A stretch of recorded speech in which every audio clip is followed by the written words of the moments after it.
Si vous n'avez pas l'assurance morale de remporter un référendum sur la souveraineté du Québec,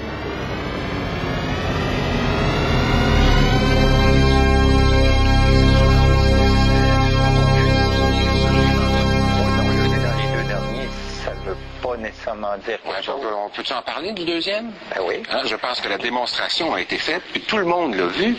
Le référendum de 95, là, y a-t-il quelqu'un qui pense sérieusement que les fédéralistes l'ont gagné de façon honorable? Option Canada, nous, à chaque fois qu'on mettait une pièce du camp du oui, l'autre bord, il en mettait deux. Nos militants, nous autres, ça montait dans les poteaux, ça allait accrocher des pancartes, ça faisait des téléphones, ça faisait des pointages, puis pendant ce temps-là, Ottawa faisait pleuvoir de l'argent.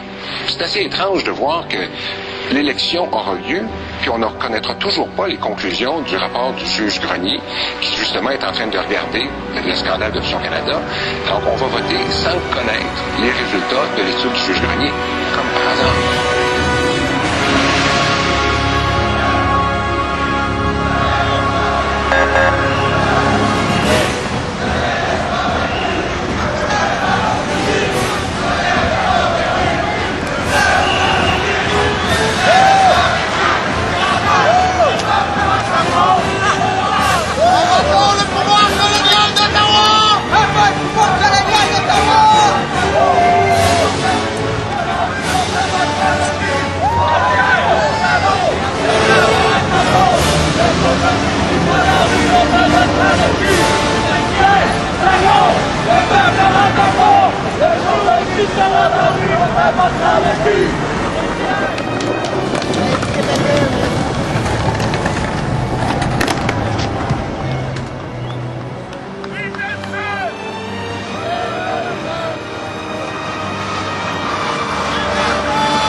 Québec, un pays. Mon premier titre pour ce livre, c'était « Qui a volé mon pays ?» Après ça, l'éditeur a dit « Le référendum volé, ça se vend mieux. » Alors lui, il connaît mieux ça que moi, mais on a volé un pays. On a volé notre C'est pas banal. C'est pas banal. Parce que si la campagne référendaire s'était déroulée selon les lois du Québec et selon les principes du droit des peuples de disposer d'eux-mêmes, le oui l'aurait emporté. Il y a 10 ans, le Canada nous a volé un pays.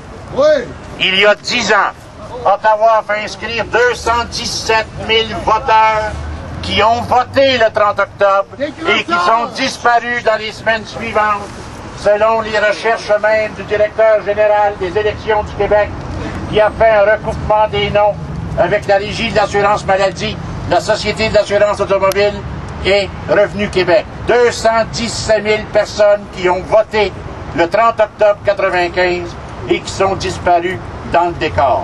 C'est faux!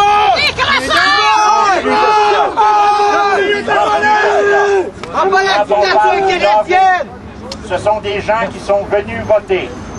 Lawrence Bergman, actuellement ministre du Revenu du Québec, qui était responsable d'un comité qui s'appelait Comité for Québecers Outside Québec for to Do.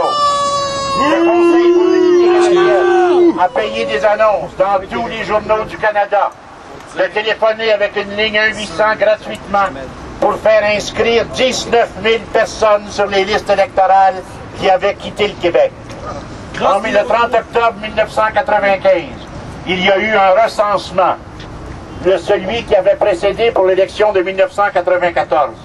Il y avait, en 1995, en un an, 193 000 électeurs de plus sur la liste électorale. Entre 1995 et 1998, il y a eu 165 000 électeurs de plus en 3 ans, alors qu'en une seule année, il y en a eu 200 000 entre septembre 1994 et septembre 1995. Le référendum a été volé. Volé non seulement par l'argent d'Ottawa, mais volé par des manœuvres frauduleuses qui ont boursouflé les listes électorales, qui sont venues changer, hausser, tripoter les résultats. le 30 octobre 1995, les Québécois ont voté oui à 55%.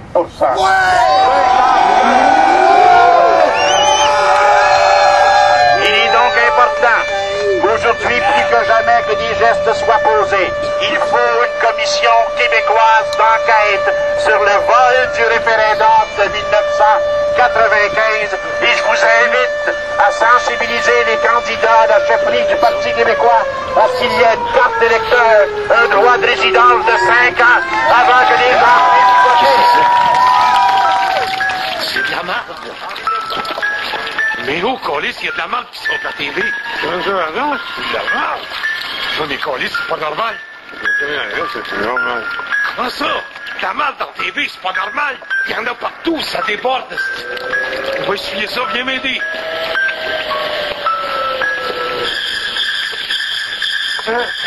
Mais oh!